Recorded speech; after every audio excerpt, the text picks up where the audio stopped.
নমস্কার বন্ধুরা, আজ আমি অনেক দিন পর ইউটিউবে এলাম। তো এতদিন না আসার জন্য তোমাদের কাছে প্রথমেই ক্ষমা চেয়ে নিচ্ছি।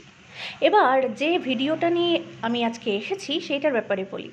আসলে তোমরা আমার যারা ফেসবুক ইনস্টাগ্রাম ফলো করো তারা হয়তো জানে আমি খুব ঈশ্বরে বিশ্বাসী একজন মানুষ। তো বিভিন্ন ধরনের বিভিন্ন রাজ্যের বা বিভিন্ন জেলার বিভিন্ন মন্দির সম্পর্কে জানতে আমার খুব ভালো লাগে। ঘুরতে যেতে অবশ্যই ইচ্ছে করে, কিন্তু সব তো আর যাওয়া হয়ে ওঠে না। তবে ওই সকল মন্দির সম্পর্কে কোনো পোস্ট পড়তে বা সেই সব ছবি দেখতে এবং জানতে আমার খুব ভালো লাগে। তো আজকেই সেরকম চন্দননগর হুগলির মা বোড়াইচণ্ডীতলার মন্দির সম্পর্কে কিছু কথা তোমাদের সঙ্গে শেয়ার করতে এসেছি।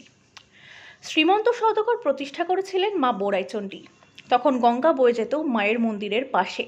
কালের নিয়মে গঙ্গা এখন অনেকটাই দূরে সরে গিয়েছে। প্রায় 400 বছরের পুরনো এই মন্দির।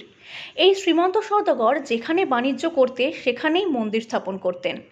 বর্তমান সেবায়িত প্রবীর চ্যাটার্জি 8 পুরুষ ধরে মায়ের পুজো করে চলেছেন। মা বোড়াইচণ্ডী অষ্টধাতুর মূর্তি, তবে পুরোহিতের কথায় মা সোনা ও তামার বেশি মিশিয়ে মায়ের মূর্তি সেই গড়ানো।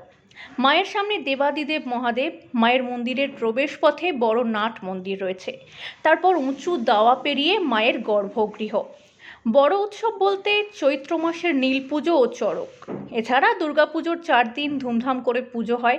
দুর্গাপুজোর সময় মা দুর্গা রূপে পূজিত হন। মায়ের রোজ অন্নভোগ হয়।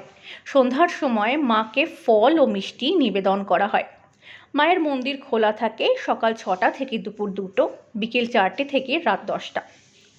যাওয়ার নির্দেশ হলো চন্দননগরের লক্ষ্মীগঞ্জের বাজার দিয়ে গিয়ে সরিষা পাতার ভেতর দিয়ে কিছুটা হেঁটেই বোড়াইচণ্ডীতলার মন্দির।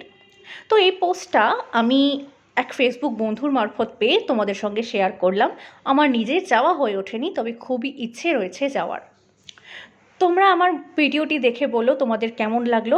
আমি কিন্তু মায়ের মন্দিরের গর্ভগৃহের এবং মন্দিরের বেশ কিছু ছবি ভিডিওর সঙ্গে দিয়ে দিয়েছি, তোমরা দেখলেই বুঝতে পারবে।